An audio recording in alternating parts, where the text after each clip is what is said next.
글을 씀으로써 우울한 마음이 치유되고 글을 쓰면서 진정한 자기 발견이 가능했다. 이런 내용이 주를 이루고 있는데요.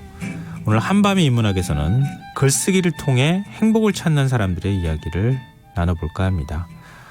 오늘도 역시 정여울 작가 함께하겠습니다. 안녕하세요. 안녕하세요. 네. 오늘은 왜 글쓰기를 주제로 삼으셨을까 궁금해요. 글쓰기가 이제 제 직업이기도 하지만 네. 지금은 글쓰기 책들이 좀 달라졌거든요. 예전에는 어떻게 하면 글을 잘 쓸까? 이런 책들이 많았는데 이호석 선생님 글쓰기 책 맞아요. 저도 읽은 적이 있거든요. 문장 강화 이런 것들 아주 옛날 잘 써야 책들. 돼. 열심히 써야 돼. 말을 이렇게. 뭐 예쁘고 바르고 아니면 문장을 아름답게 아니면 네. 뭐 플롯을 재미있게 뭐 여러 가지 글쓰기의 기술적인 측면에 대한 그런 책들이 많았는데 지금은 그런 책보다 글을 통해서 내 삶을 어떻게 바꿀 것인가. 그 두 가지가 결합되어 있네요. 네, 글을 통해서 글을 쓰는 행위하고 글쓰기를 통해서 네. 내 마음을 바꾸고 내 몸을 바꾸고 내 삶을 바꾸는 사람들의 이야기가 최근 어떤 새로운 글쓰기 책들의 어떤 트렌드이기도 하고 트렌드라고 하면 좀 가볍게 느껴지는데 네. 되게 좋은 방향이라고 생각을 하거든요. 왜냐하면 글쓰기는 작가들만의 것이 아니기 때문에 글쓰기 생각만 해도 막 머리가 막 딱딱 아프다는 분들 많이 있어요. 그렇죠. 그런데 글을 써보시면 왜 일기만 써도 일기나 뭐 작은 뭐 메모, 포스트잇에 뭐 누군가에게 정말 소중한 사연 한 문장만 써도 기분이 좋아지잖아요. 뭔가 마음의 짐을 덜어낸 느낌? 뭔가 이렇게 저는 마음의 기지개를 켜는 느낌이 드는데 글을 쓸 때마다. 그건 작가님이라서 그런 거고요. 그런가요? 조그마한 메모 쓸 때는 네. 진짜 그런 느낌이 들 때가 있는데 그 글 길이가 조금 길어지면 그때부터는 의무감 때문에 그때부터는 채워야 이상하게 안 한다는. 되는 거예요. 네. 잘 써야 한다는 부담감 때문인데 네. 그런데 글쓰기를 통해서 행복해진 분들의 공통점은 굉장히 남들보다 좀 고통의 크기가 커 보이는 사람들, 그러니까 많이 고생하신 분들, 힘들었던 사람들, 그리고 우리가 흔히 소수자라고 말할 수 있는 그런 위치에 서 있었던 분들이 많아요. 요즘 주목받고 있는 글쓰기 책들은 그래서 주부로서 오랫동안 아이들을 키우면서 이렇게 거의 실내 생활을 주로 하셨던 분들이 글쓰기 책을 내서 사랑을 받기도 하고. 그럼 제가 알고 있는 글쓰기 책하고는 좀 달라요. 지금 작가님 얘기하시는 방향이 거랑 달라졌어요. 뭐 예를 들면 대통령의 글쓰기, 그런 유시민의 거는 글쓰기, 남성적 이런, 글쓰기죠. 그런 거 말고요. 남성들의 글쓰기는 아무래도 뭔가 목적이 있는 글쓰기가 많은 것 같아요. 솔직히 말하면. 그래서 뭔가 이 목적이 있고 뭔가 합격해야 되고 뽑혀야 되고 그리고 사람들을 막 휘어잡아야 되고 막 오바마 연설처럼 막 사람들을 막 대중적으로 설득하는 글쓰기가 우리는 글쓰기 전략. 뭐 전략이나 어떤 자기개발적인 글쓰기 또는 논술을 잘 쓴다든가 아니면 독자들을 끌어모은다든가 이런 식으로 뭔가 목표가 뚜렷한 글쓰기 책들이 많이 나왔었어요. 그런데 지금은 제가 오늘 소개하는 대부분의 책들은 여성 작가들이 쓴 책인데요. 제목이 이래요. 나쁜 사람에게 지지 않으려고 쓴다. 제목이에요, 그게? 나쁜 사람들에게 지지 않기 위해서 글을 쓴다는 책은 아주 우리나라의 여성 운동가 중에 정말 많은 활동을 하시는 정희진 작가님의 글이에요. 정희진 작가. 정희진 선생님의 글이고요. 또 당신이 글을 쓰면 좋겠습니다라는 책이 요새 화제가 되고 있는데 이 책을 쓴 홍승은 작가는 아주 젊어요. 제가 알기로는 20대로 알고 있는데 대안학교 출신이에요. 그리고 또 여러 가지 뭐 비혼주의자고 또 대안학교 출신자고 또 어렸을 때 부모님이 이혼을 하시고 이런 체험 때문에 사람들이 자신에게 너는 그러면 결혼하고 싶지 않은 게 부모님이 이혼을 해서 그렇니? 이런 식으로 물어본대요. 그렇게 물어봐. 그래서 그런 말들에 너무 상처를 받은 거예요.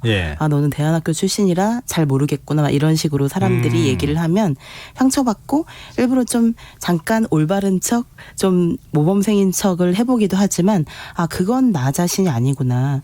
그건 이제 이 저자가 홍승인 씨가 납작한 나라고 표현해요. 납작해지는 거라는 거죠. 사람들을 눌려서 뭔가 단편적이고 단순한 내가 돼버린다는 거예요. 다른 사람의 시선에 비춰지는 그런 나는. 그런데 입체적인 나가 되기 위해서 글을 쓴다는 거예요. 입체적인 나가 되기 위해서. 입체적인 자아가 된다는 것은 어떤 각도에서 보느냐에 따라 정말 다른 사람이 되기 위해서.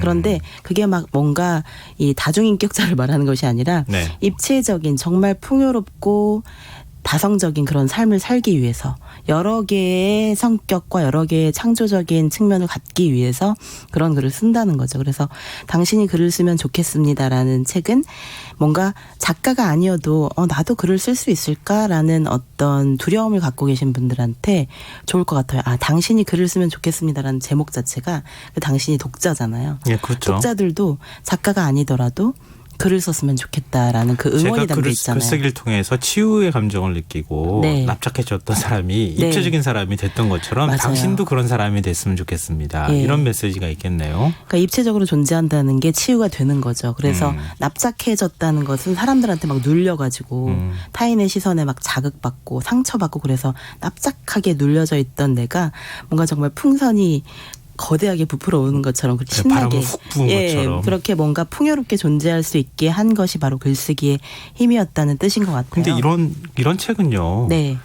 독자들 요즘 뭐 독서 모임 같은 거 많이 있잖아요. 네. 그런 분들이 이런 책 가지고 얘기하시면 정말 할 얘기 많을 것 같은데요. 정말 재미있을 것 같아요. 그러니까 이 정희진 작가의 나는 나쁜 사람에게 지지 않으려고 쓴다라는 책에 보면 이런 문장이 나오거든요. 글을 쓰는 이유에는 4가지가 있다. 자신을 돋보이게 하려는 욕망, 미학적 열정, 역사에 무엇인가 남기려는 의지, 정치적 목적. 이게 저는 남성적 글쓰기라고 생각해요. 여성들도 이렇게 쓰면 남성적인 글쓰기가 된다고 생각해요. 그런데 나는 그것 모두가 아니다. 나는 승부욕이다. 나는 나쁜 사람에게 지지 않으려고 쓴다. 이렇게 말씀하시더라고요. 그러니까 불의해지지 않기 위해서 네. 부당한 대접과 부당한 처우와 그리고 이 세상에 일어나고 있는 나쁜 일들에 지지 않기 위해서 그리고 더 나은 삶을 살기 위한 그 노력을 포기하지 않기 위해서 글을 쓴다는 거죠. 그러니까 글을 쓴다는 것 자체가 내가 올바르게 살기 위한 어떤 무기가 되기도 하고 그리고 여성들에게는 사실 더 글쓰기가 절실할 때가 많거든요.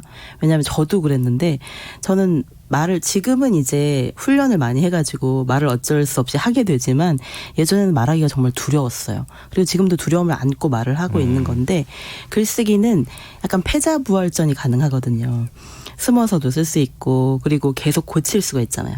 그러니까 누군가를 네. 상대로 해서 계속 대화하는 것처럼 글을 쓸 수는 있는 거죠. 그렇죠. 그리고 이제 사람들이 안 보여도 숨어서 다른 사람의 시선을 의식하지 않고 그냥 나에게만 쓸 수도 있잖아요. 네. 그냥 나를 위해서만 쓸 수도 있기 때문에 저는 그래서 글쓰기가 내성적인 사람들의 무기라고 생각하고 그리고 소수자들의 마이너리티들의 가장 중요한 무기라고 생각을 해요.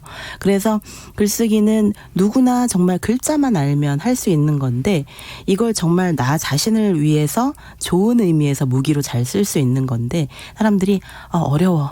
왠지 글쓰기로 나를 표현하는 거는 너무 진지하고 심각한 것 같다라는 이런 생각 때문에 자꾸 잘은 쓰고 싶어 하시는데 포기를 많이 하시는 것 같아요. 그래서 포기하지 말고 계속 나아가는 법에 대한 이야기 그리고 그런 것에 대한 용기를 주는 에피소드들이 굉장히 많이 나오는데 네. 이 은유 작가라는 분이 저는 굉장히 제가 존경하는 분인데 네.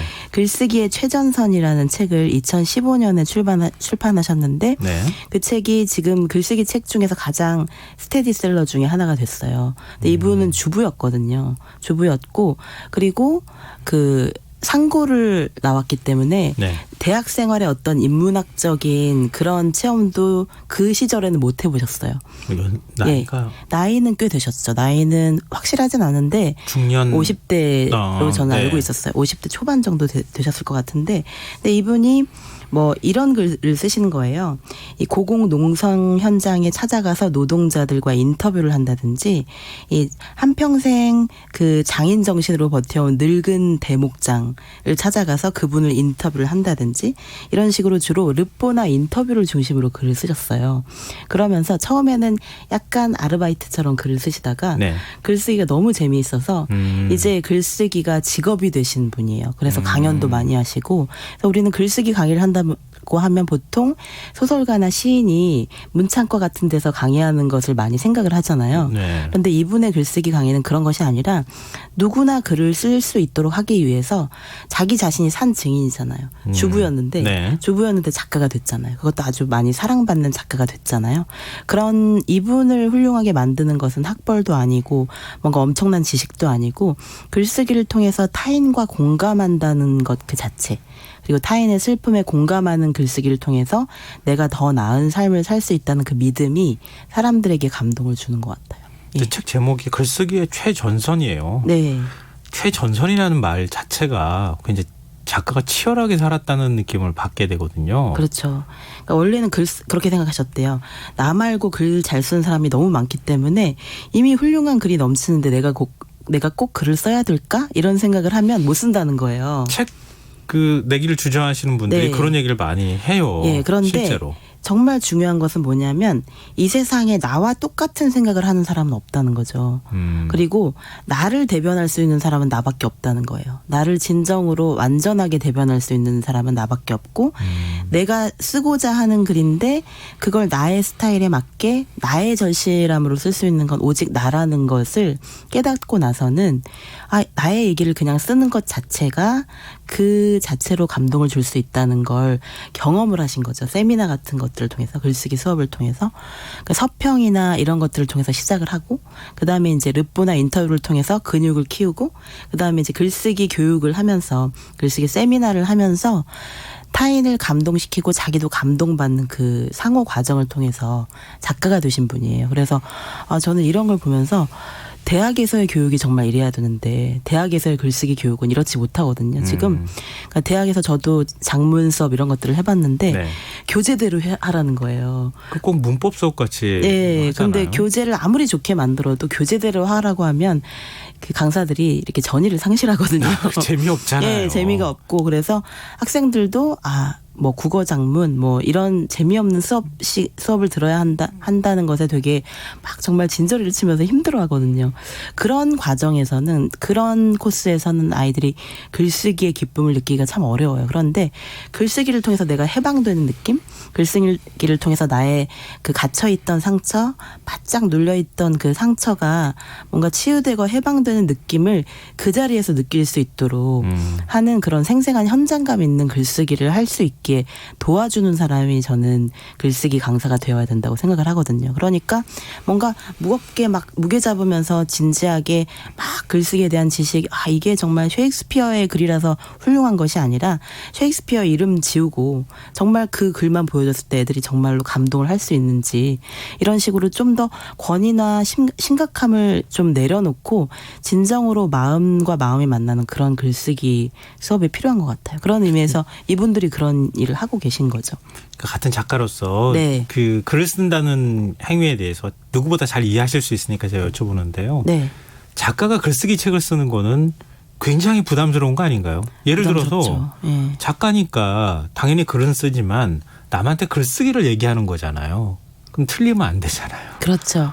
굉장한 스트레스 아닌가요? 그거? 예, 스트레스인데 저도 글쓰기 책 출간 제안을 여러 번 받았는데 계속 거절한 이유이기도 하거든요. 그러니까 네. 항상 글을 쓰고 있는데 이 숨을 쉬는 이유에 대해서 말하는 것 같아서 어려운 거예요. 저 같은 경우는 숨 쉬듯이 글을 쓰고 있는데 네. 매일매일 글을 쓰고 있는데 내가 숨을 왜 쉬고 있지라는 것에 대해서 대답하는 게 너무 어렵다는 생각이 들었어요. 그건 그래서. 작가님이니까 그러시는 거예요. 네. 숨 쉬는 것처럼 글쓰기가 되면 얼마나 좋겠습니까? 그게 이제 훈련의 결과인 거죠. 훈련과 열정이 합쳐진 결과인데 그런데 저는 이분들의 공통점이 뭐냐면 직업으로서의 글쓰기를 꼭 추구하지 않는다는 거예요. 이분들이 다른 직업도 병행하신 적도 많고 그리고 우리나라 사회에서 정말 완전히 풀타임 잡으로 작가로만 살아가시는 분들은 그렇게 많진 않아요. 그럼요. 예, 그래서 뭔가 다른 걸 해야 되거든요. 그런데 그러면서 이런 말씀을 하시더라고요. 은유 작가님이 글쓰기의 최전선에서 이 청계천에서 미싱을 밟던 어느 노동자 전태일이 일기를 쓰지 않았더라면 오늘날의 전태일이 있었을까. 청소 노동자가 월 점심값 900원의 처지를 터놓기 전까지 그들은 있어도 보이지 않는 유령이었다. 삶의 최전선에서 온몸으로 밀고 나간 글, 그 치열하고 생생한 기록만이 이 사회에서 추방당한 자들에게 삶의 거처를 마련해준다. 이것이 저자가 말하는 누구나 글을 써야 하는 이유라는 거예요. 그러니까 내가 어떤 처절한 상황에 있을수록 내가 어떤 불리한 상황, 정말 심각한 상황에 있을수록 글쓰기는 더 처절한 무기가 될 수 있다는 거죠.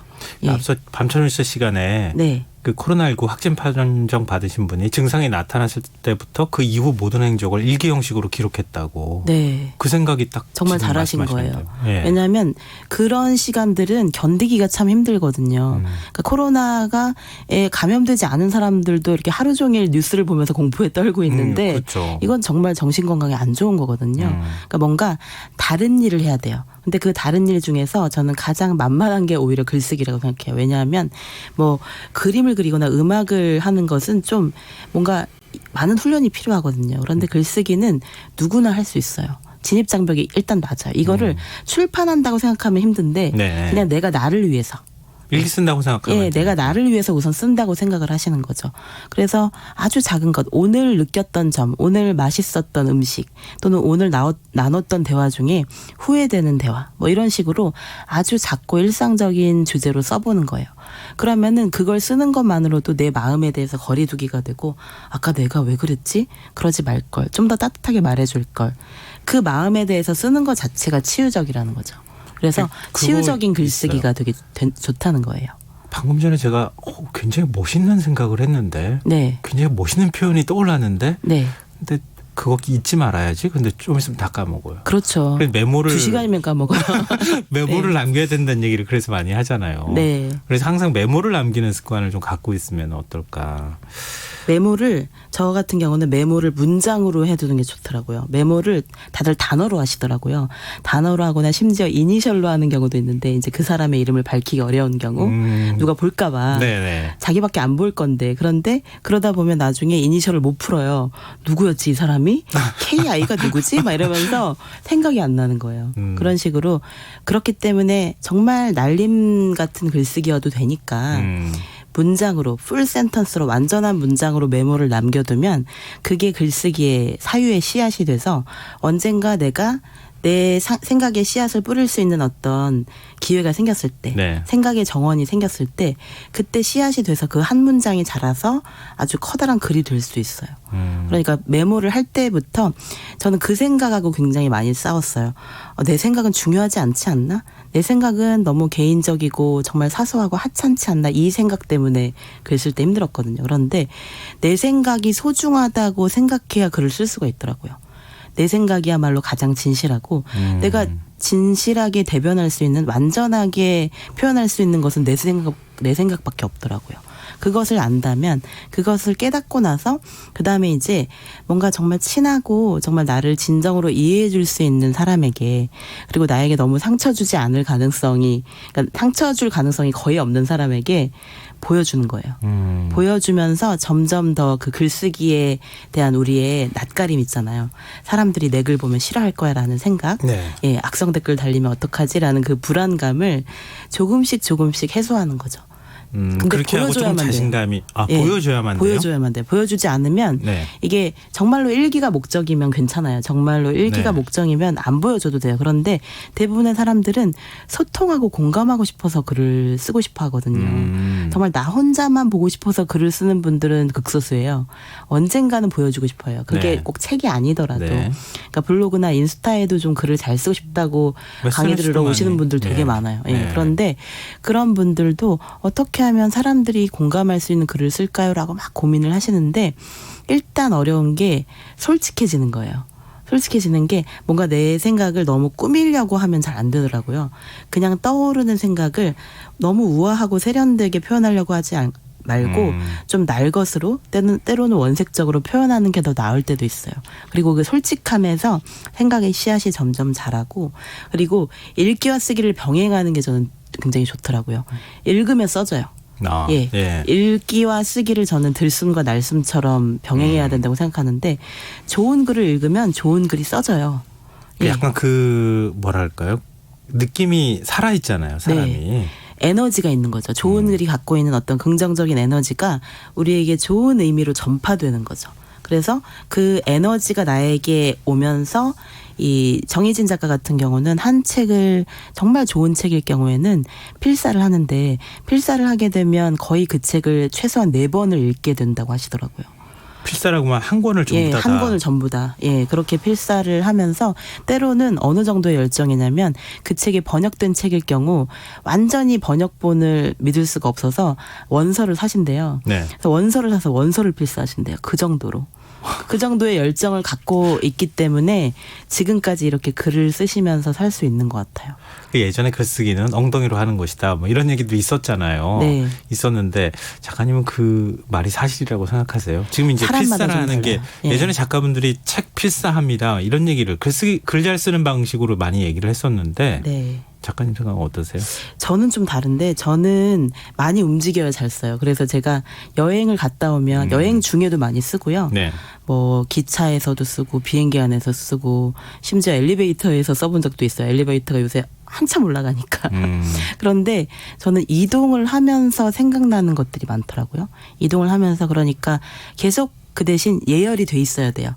내가 오늘은 어떤 주제에 대해서 오늘은 여성의 고통에 대한 글을 써봐야지. 또 내일은 아동학대에 대해서 글을 써봐야지. 이런 식으로 뭔가 하루 동안 계속 생각할 만한 그런 테마를 정하는 거예요. 그래서 하루 종일 그 생각만 하는 거예요.